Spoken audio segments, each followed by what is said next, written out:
শাড়িটা খুলে লাল টুকটুকে ব্লাউজ আর সায়াটা পরে শুয়ে আছি খদ্দেরের জন্যে। ঠিক একটু পরে সুন্দর একটি ছেলে আমার রুমে আসে। জিজ্ঞেস করলাম, তোর বয়স কত? আমার বয়স যতই হোক সেটা বলাটা প্রয়োজন মনে করি না। ওহ, কিন্তু আমি যে আমার বয়সের ছোট ছেলেদের সাথে সম্পর্কে যাই না। কেন, টাকা কম হয়েছে নাকি? না, টাকা কম হয়নি, কিন্তু তুই তো এখনো ছোট। কত আর বয়স হবে? এই 21 বছর। আমার বয়স জানিস কত? 25। সমস্যা নেই, কাজ শেষে আরও টাকা দিব। কথাটা বলেই আমার উপর ঝাঁপিয়ে পড়ে, পাগলের মতো কিস করতে থাকে আমার সারা শরীরে। ওর এমন পাগলামি দেখে ভালো লাগছিল, তাই আর বাধা দিলাম না। প্রায় সময় থেকে অধিক সময় নিয়ে আমার সাথে করলো, আমি বাধা দিলাম না। কাজ শেষে 2000 টাকা উপহার দিয়ে বলে গেল, তোরে আমার খুব ভালো লাগছে, আবার আসবো, রেডি থাকিস কিন্তু। ওর কথায় শুধুমাত্র আমি একটু হাসলাম, আর কিচ্ছুটি বলিনি। যাই হোক, এখন একটু পরিচয় দিই। ছেলেটির নাম হলো কাব্য, আর যার সাথে মেলামেশা করলো তার নাম পরি। বর্তমান এইটুকুই জানুন, শুধুমাত্র গল্পে সব খুলে বলবো। তো কাব্য পতিতালয় থেকে সোজা বাসায় গিয়ে ফ্রেশ হয়ে শুয়ে আছে। ঠিক সেই সময় তার মা রুমে উপস্থিত হয়। মা, কিছু বলবা? বলার জন্য এসেছি। আজ তোর বিয়ে, সেটাও আবার একটু পরে। হোয়াট? কি বলছো এইসব তুমি? যা বলছি তাই। এইসব হঠাৎ করেই হয়ে গেছে। মেয়ের বাবা কাল বিদেশ যাবে, তাই আজকে বিয়েটা হবে। এটা আবার কেমন বিয়ে মা? আরে বাবা, সব তোকে পরে বুঝিয়ে বলবো আমি। এক্ষুনি বলো। আমরা চাইতেছি আজ তোদের বিয়েটা কোনো রকমে হোক। সামনের মাসে ধুমধাম করে আবার অনুষ্ঠান করে বিয়ে দেব। ও আচ্ছা, কিন্তু মেয়ে দেখতে কেমন? মেয়ে মাশাআল্লাহ অনেক সুন্দর আছে। তুই এখন রেডি হয়ে নে। আচ্ছা ঠিক আছে মা। এরপরে কাব্য মায়ের কথা মতো রেডি হয়ে বিয়ে করার উদ্দেশ্যে রওনা হয় মেয়ের বাড়িতে। তো মেয়ের বাড়িতে এসে দেখে তেমন কোনো লোক নেই যার সাথে বলতে যে মেয়েটার সাথে বিয়ে হবে। ও বিশাল একটি ঘোমটা মুখে দিয়ে বসে আছে।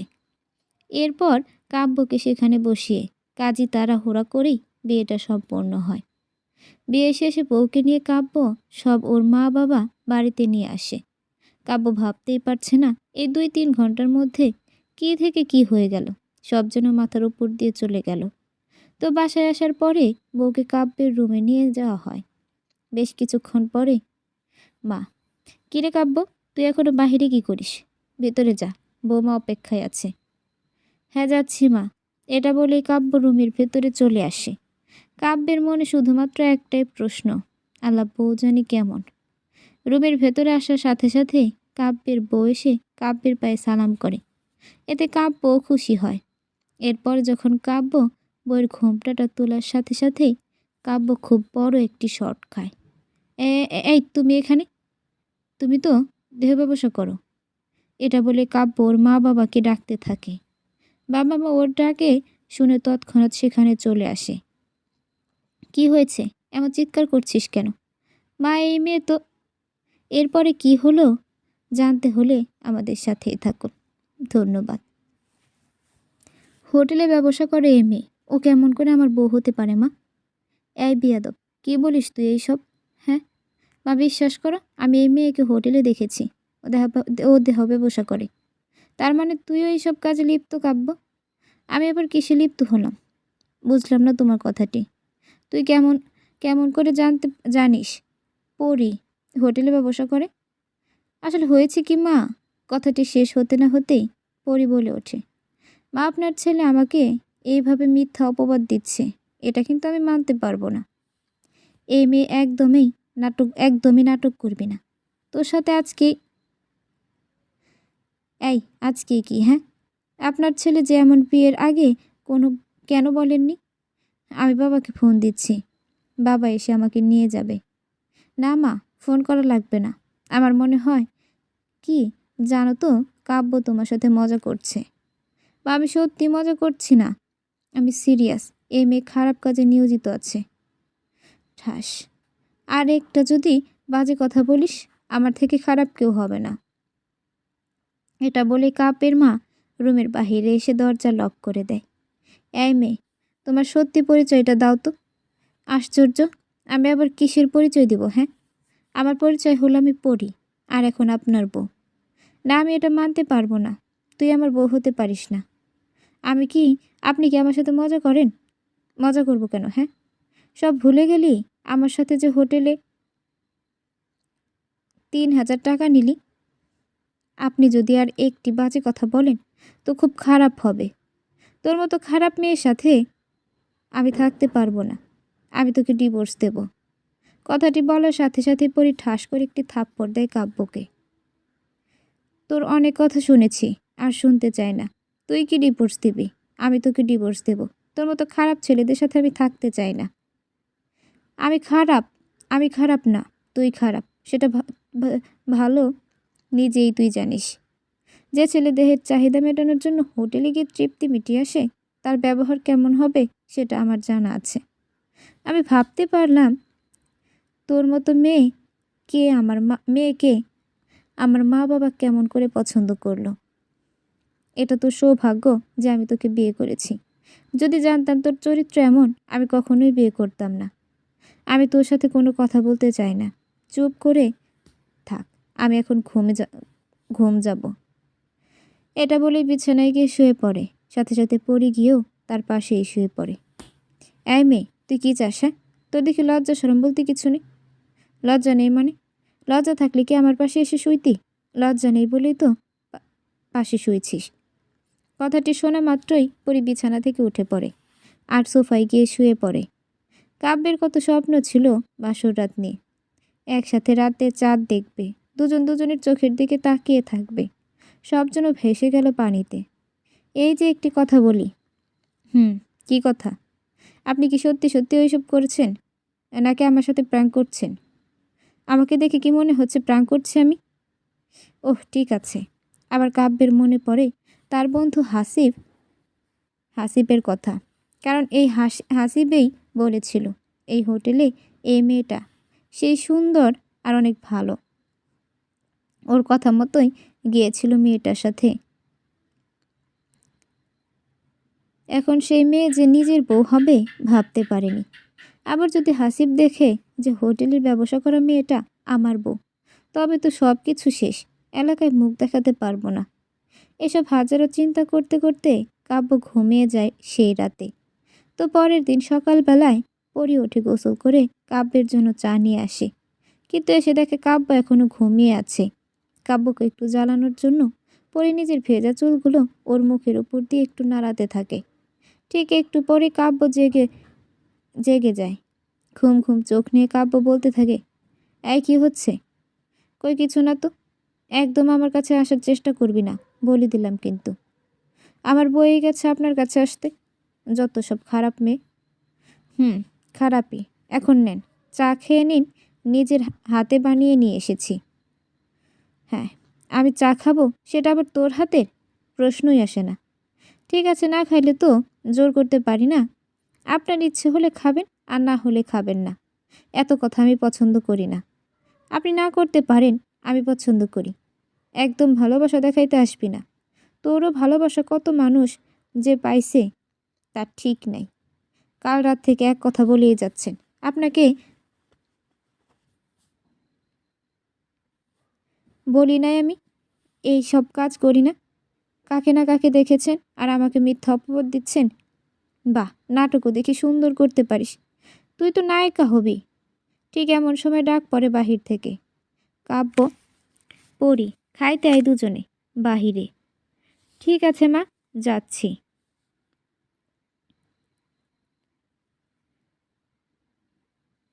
এটা বলে কাব্য ফ্রেশ হয়ে নেয় আর একটু পরে দুজনে বাহিরে আসে। এসেই দেখে যে দেখা মাত্রই কাব্য দৌড়ে রুমে চলে আসে। এই পতিতা মেয়েকেই বিয়ে করলি শেষ পর্যন্ত কাব্য? কথাটা শুনে কাব্য নিজের রুমের দিকে দৌড় দেয় এই লজ্জা থেকে বাঁচার জন্য। সবাই ভাবছেন কে এই কথাটি বলল। সেটা আর কেউ না, কাব্যের বন্ধু হাসিব।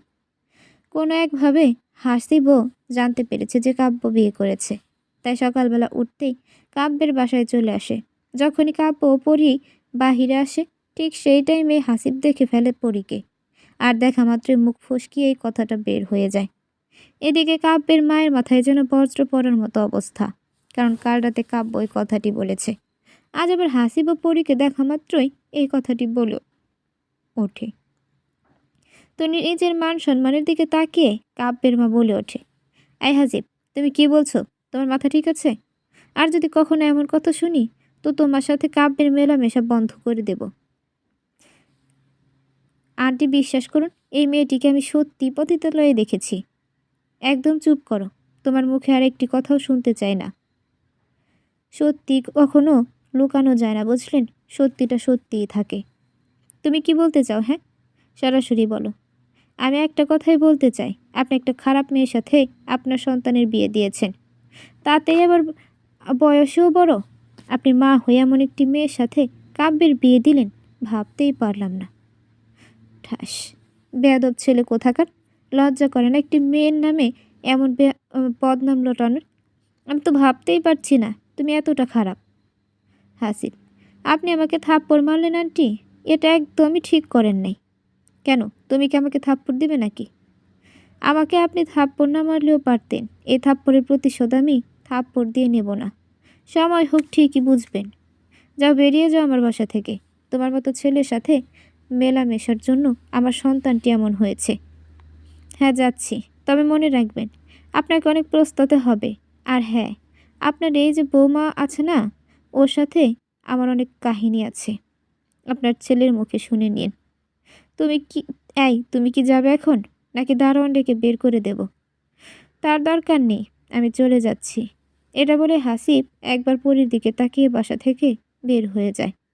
পরী, তুমি আমার সাথে রুমে আসো তো, কথা আছে অনেক। হ্যাঁ মা, চলুন। সবাই ভাবতে পারেন কান্না ভেজা চোখ কেন। কারণটা হচ্ছে, এত সব মিথ্যা বানোয়াট কথা শুনলে যে কারোর চোখে পানি চলে আসবে। তাতে আবার নতুন বউ সবে মাত্র কাল এসেছে, তাতে এত বদনাম। তো এরপরে শাশুড়ি মায়ের কথা মতো পরি পিছে পিছে তার সাথে রুমে চলে আসে। মা বলুন, কি বলবেন? তুমি কি সত্যি ওইসব খারাপ কাজে লিপ্ত আছো পরি? যা সত্যি তাই বলবে। মা, বিশ্বাস করুন, আমি এইসব কাজে লিপ্ত কথা তো দূরের কথা, মুখেই কখনো আনি নাই। তাহলে কাল রাতে কাব্য আজ ওর বন্ধু হাসিব এইসব কথা বললো কেন, বুঝলাম না। সেটাই তো আমিও বুঝতেছি না মা। ওরা কোনো মেয়েকে কেন আমাকে এইসব দোষারোপ করছে? আর আমি তো এমন মেয়ে না। লুকাচ্ছ না তো আবার কোনো কথা? যদি লুকিয়ে থাকো, সত্যিটা বলো, কোনো সমস্যা হবে না। আমি দেখব কি করা যেতে পারে। আশ্চর্য, আমি মিথ্যা বলবো কেন? যদি আপনার বিশ্বাস না হয় তবে আমার সম্পর্কে খোঁজ নিয়ে দেখতে পারেন আমি কেমন মেয়ে। ওহ, কিন্তু আমিও বুঝতেছি না ওরা দুজনে কি প্ল্যান করে এমন করছে, নাকি অন্য কিছু। কাব্য তো আমাকে কখনো মিথ্যা বলে না। আমার মনে হয় কি যেন পড়ি আমার কি মনে হয় যেন পড়ি, ওরা তোমার মতো কাউকে দেখেছে, তাই তোমাকে নিয়ে এমন মন্তব্য করছে। হয়তো হতে পারে, কিন্তু এখন আমি কি করব? আপনার ছেলে তো আমার সাথে কথাই বলছে না। যদি ও বাবা কাছে যাই যদি ও বা কাছে যাই, তবে কত কথা বলছে। এর যে আপনি আমার বাবাকে বলে আমাদের আলাদা করে দিন। এই মেয়ে, তুমি কি পাগল হয়ে গেছো? কাল বিয়ে হলো, আজকে ডিভোর্সের দিকে ইঙ্গিত দিচ্ছ? আমি কি তোমাকে এখনো খারাপ মন্তব্য করেছি নাকি, যে তুমি ছাড়াছাড়ির কথা মুখে আনছো? আর কখনো এমন কথা বলবে না। তো আমি কি আর করব বলেন? যেখানে আপনার সন্তান, আমি স্বামী হই, আমার স্বামী হয়েও ও নিজেই কথা বলে না, সেখানে কেমন করে থাকবো? চিন্তা করিও না, আমি সব কিছু ঠিক করে দেব। একটু ধৈর্য ধারণ করো প্লিজ। জোর করে ভালোবাসা হয় না মা। আমি জোর করে আপনার সন্তানের ভালোবাসা চাই না। আর এমন কিছু না, ওর মনে হয়তো বর্তমানে অনেক প্রশ্ন, তাই তোমাকে মেনে নিতে পারছে না। আমি জানি না মা। আচ্ছা, একটি কথা বলি শোনো। কাব্য যেই কলেজে পড়ে, তোমাকে সেই কলেজে ভর্তি করিয়ে দিই। এত করে তোমার সব সময় একসঙ্গে থাকতে পারবে, তখন দেখবা ও ও তোমার প্রতি আকৃষ্ট হবে।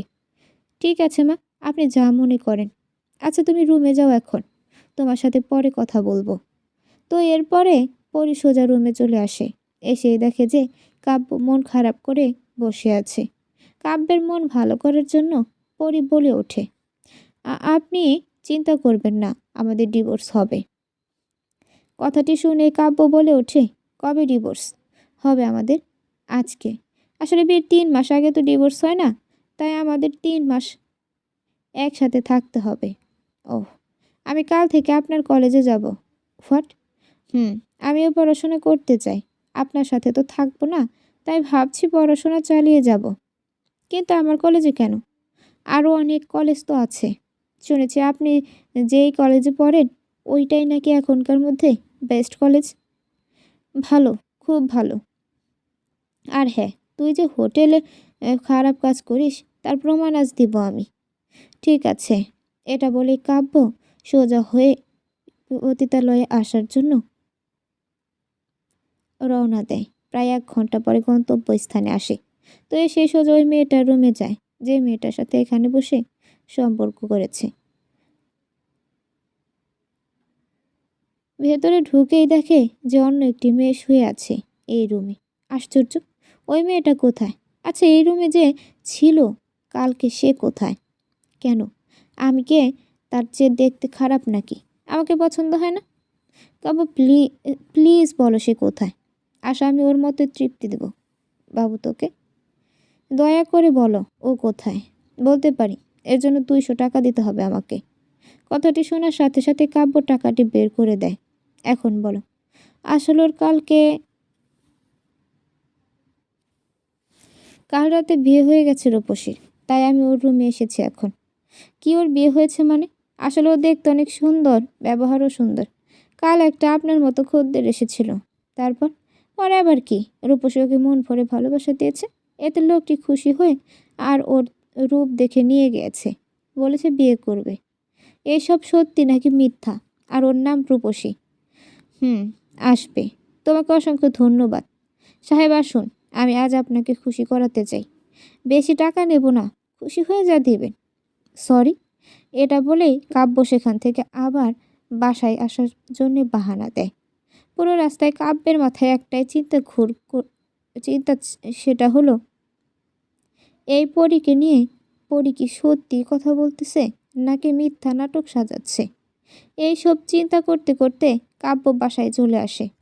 এই, তুই কোথায় গিয়েছিলি? হ্যাঁ? কোথাও না। কেন?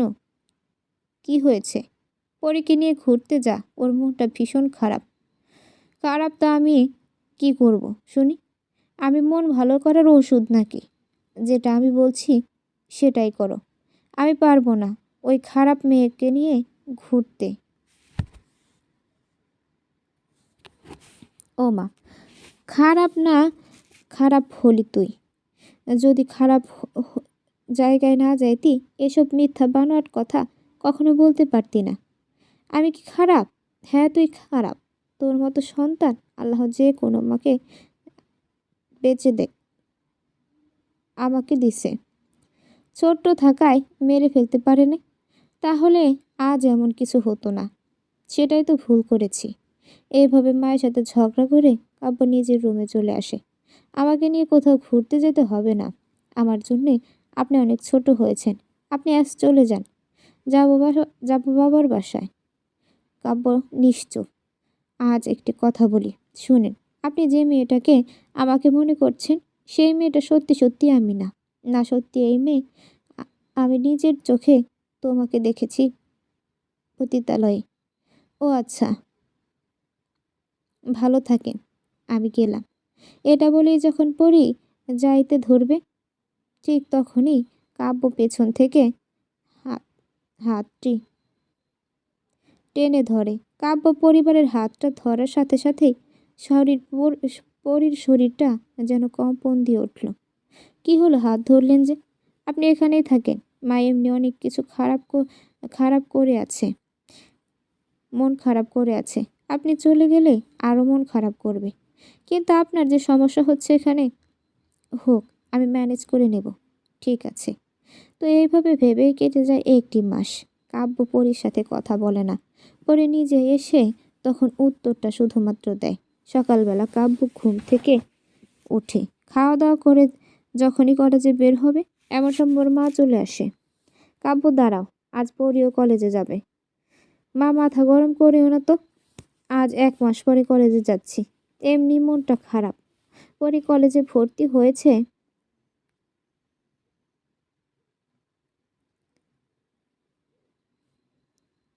ও আবার কবে ভর্তি হলো বুঝলাম না।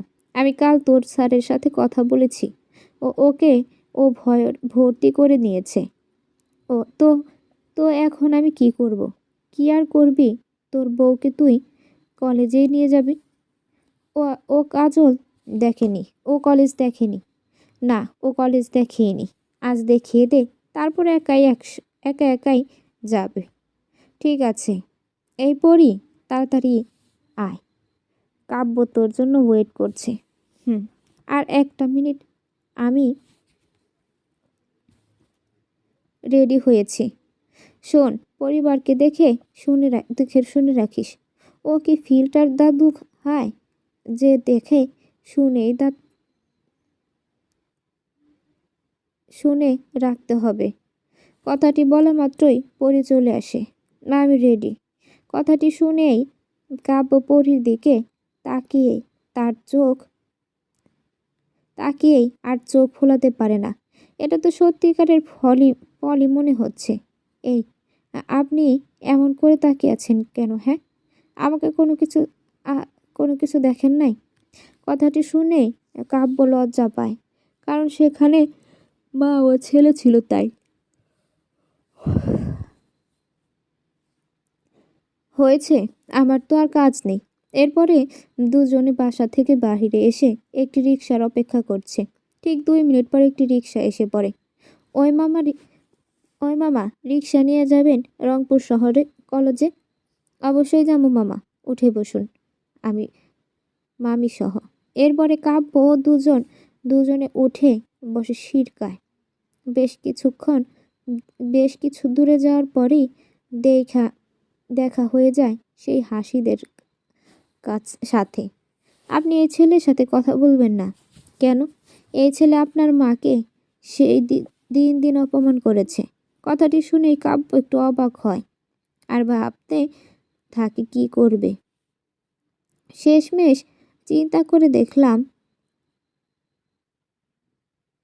চিন্তা করে কথা বলবে না, কারণ যে আমার মাকে অপমান করেছে তার সাথে আবার কিসের কথা। যখনই রিকশাটি হাসিবের সামনে দিয়ে যাচ্ছিল, ঠিক সেই সময় হাসির বলে ওঠে, কি মামা, বউ নিয়ে ব্যবসায় যাচ্ছিস নাকি? কাব্য নিশ্চুপ। আমাদেরও দিস, আমরাও টাকা দেব, সমস্যা নেই। তোর কাছে এসব আশা করি নাই হাসিব। হা হা, বিয়ে তো করেছিস একটা হোটেলের বেশ্যাকে, যেমন ভাব নিচ্ছিস মনে হচ্ছে পরিমণিকে বিয়ে করেছিস। এই কথাটা শুনেই কাব্য রিকশা থেকে নেমে হাসিবের কলার ধরে। আর একটি কথা যদি বলিস, তোর ওই মুখটা মুখের জায়গায় থাকবে না, বলে একটা ধাক্কা দেয় হাসিবকে। এই, আপনি উঠে পড়ুন, কলেজে দেরি হচ্ছে। এইসব রাস্তার ছেলেদের সাথে কথা না বলাই ভালো। তো পরীর কথা মতো কাব্য আবার রিকশায় উঠে পড়ে। আর রিকশাওয়ালা মামা চালাতে থাকে। একটু দেরি যাইতেই হাসিব চমৎকার দিয়ে বলে ওঠে, তুই যে একটা পতিতালয়ের মেয়েকে বিয়ে করেছিস সেটা আমি ভাইরাল করব, ওয়েট কর। সেদিকে কাব্য আর কান্না দিয়ে মন খারাপ করে বসে থাকে। বেশ কিছুক্ষণ পর যখনই কলেজের সামনে রিকশাটি যাবে, আর সেই সময় কাব্য ওঠে বলে, মামা, এখানেই দাঁড়াও, কলেজ তো আরও 10 মিনিট পর দেখা যাচ্ছে। এখানে থামবে কেন? এখানে থামাবে কেন? কাব্য রিক্সা থেকে নেমে রিক্সাওয়ালাকে টাকা বুঝিয়ে দেয়।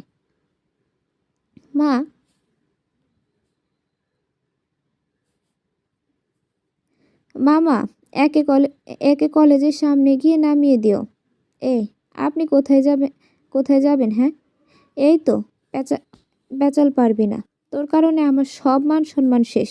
আমি চাই না তুই কলেজে আমার মান সম্মান শেষ কর। কলেজে কেউ যেন না জানে তুই আমার বউ। কথাটা শুনে পরি মনটা খারাপ হয়ে যায়। কিরে, কথা বুঝছিস? ঠিক আছে, আমি কাউকে কখনো বলবো না। আমরা দুজনে স্বামী স্ত্রী। মনে থাকে যেন। যদি পুলিশ খুব খারাপ হবে বলে দিলাম, এই পুলিশ নিয়েও যায় ওকে। এরপরে রিক্সাওয়ালা মামা পরীকে কলেজের সামনে এসে নামাই দেয়। যখনই পড়ি কলেজে ঢুকে সবেই এক দৃষ্টিতে ওর দিকে তাকিয়ে থাকি। ঠিক একটু পরে কাব্য কলেজে ঢুকে, আর সাথে সাথে দেখতে থাকে পরি পরীকে সবাই ফলো করছে। একটু দূরে যেতে না যেতেই কাব্যের একটি বন্ধু বলে ওঠে কাব্যকে, কাব্য, ওই দেখে সে একটা মালা মাল আমাদের কলেজে এসেছে। উফ, কি সুন্দর দেখতে। এই কথাটা শুনে কাব্য কি বলবে ভেবে পাচ্ছে না। ঠিক সেই সময় পরীর দিকে তাকাতেই দেখার তাকাতেই দেখতে পাই, এই যে, আই লাভ ইউ। আমি আপনাকে প্রথম দেখাতেই প্রেমে পড়ে গেছি, তাই প্রপোজ করলাম। পরী কলেজে ঢোকা মাত্রই যে এমন কিছু ঘটবে কাব্য ভাবতেই পারেনি। সরি, আমি তো আপনাকে চিনলাম না। আর হঠাৎ করে প্রপোজাল করার মানেটাই কি? আপনি নতুন এই কলেজে, তাই না? হুম, নতুন। কিন্তু কোনো কেন? আসলে আপনাকে দেখেই আমরা এতটা পছন্দ হয়েছে যে আর একটু লেট করতে পারলাম না, তাই সোজা এসে প্রপোজ করলাম। ও, ভালো। এলে বলেন অ্যাকসেপ্ট করবেন কিনা। এখন বলেন অ্যাকসেপ্ট করবেন কিনা। সরি, মানে আমি তো আপনাকে ভালোবাসি, পছন্দ করি। এখন আপনার বলার পালা। কি বলবো আমি? আমাকে ভালোবাসেন কিনা সেটা কথা। থাপ্পড় দিয়েছেন কিনা? কেন থাপ্পড় দিবেন মানে? এত বড় সাহস আপনার, আমাকে থাপ্পড় দিবেন? কথাটা শেষ হতে না হতেই পরীকে এসে একটি থাপ্পড় দিয়ে দেয়। ঠাস। এখন আবার লাগছে নাকি? আর দুটা দেব। পরীর এমন ব্যবহার দেখে পুরো কলেজ তো অবাক। কারণ প্রথম দিন এসেই পূজা না জানিয়ে আরো কত কি কিছু করবে। বন্ধু, দেখছস কি সাহস মালটা, দিল থাপ্পড় বসে প্রপোজাল করাতে। আরে বাদ দে তো ম্যাম এইসব, বাবা শয়তানের মুখ। আরে বাদ দে মামা এইসব, বাবা শয়তানের মুখে দেখি রাম নাম। এই শালা, আমি শয়তান? আমি ভদ্র ছেলে, বুঝেছিস? সেটাই প্রথম দেখলাম ভাই। আমি তুই ভদ্র, কিন্তু কেন যে আছিস সেটা বুঝলাম না। তবে আমি নিশ্চিত তুই কিছু একটা ভেজাল পাকাইছস। আর তেমন কিছু না ভাই, মেয়েটা তো আমাদের দিকে আসতেছে রে, মনে হয় তোকে পছন্দ করছে।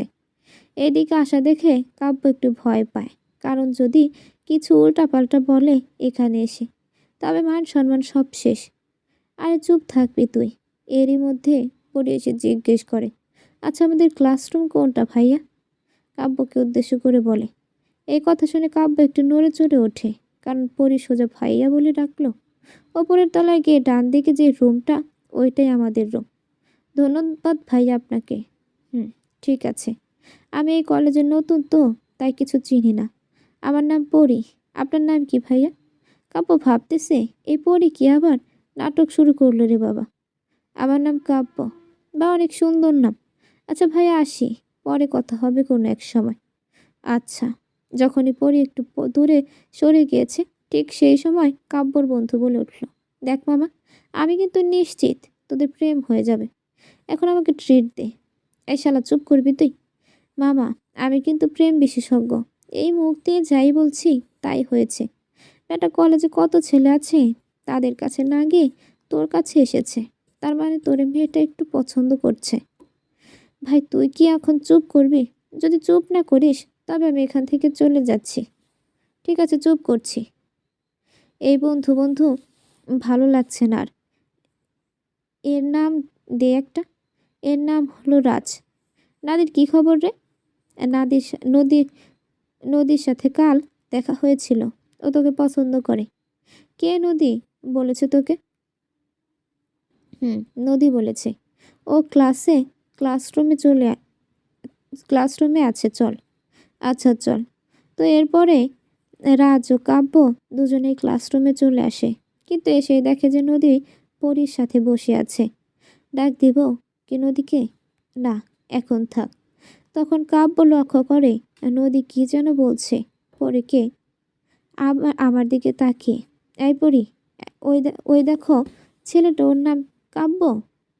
পরী চিনেও না চেনার একটু ভান করলো, না চেনার ভান করলো। ওই যে টিয়া কালার শার্ট পরেছে ওর নাম?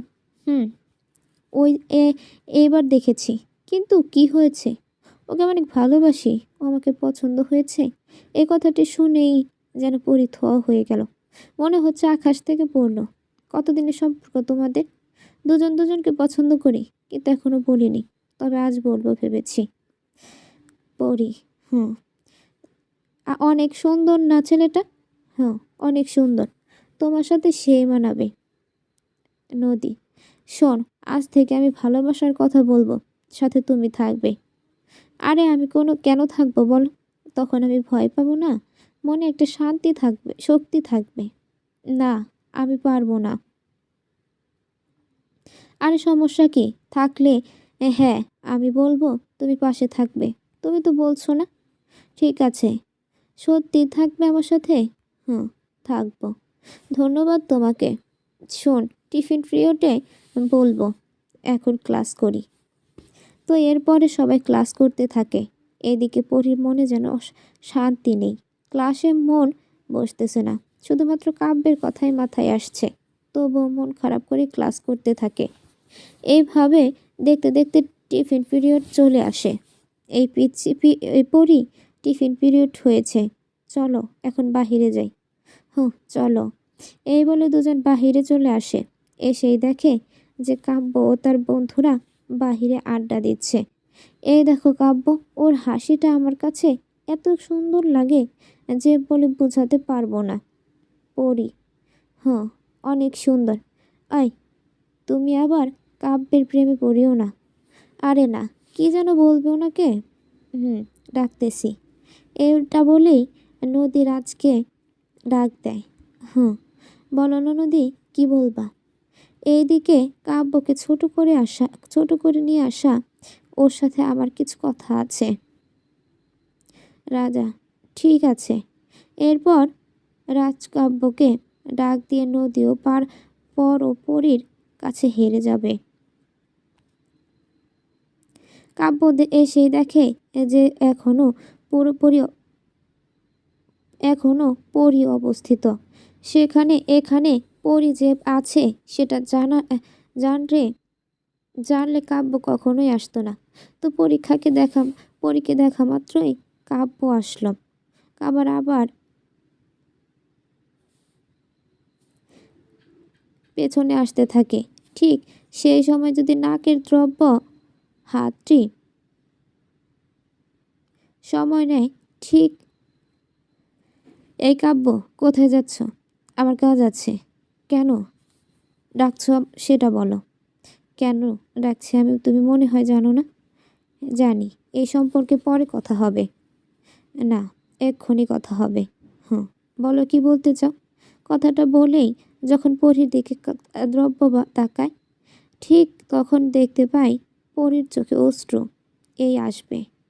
তোমাকে আমি অনেক অনেক ভালোবাসি কাব্য, তোমার বউ হতে চাই। নিবে আমাকে? গ্রহণ করবে?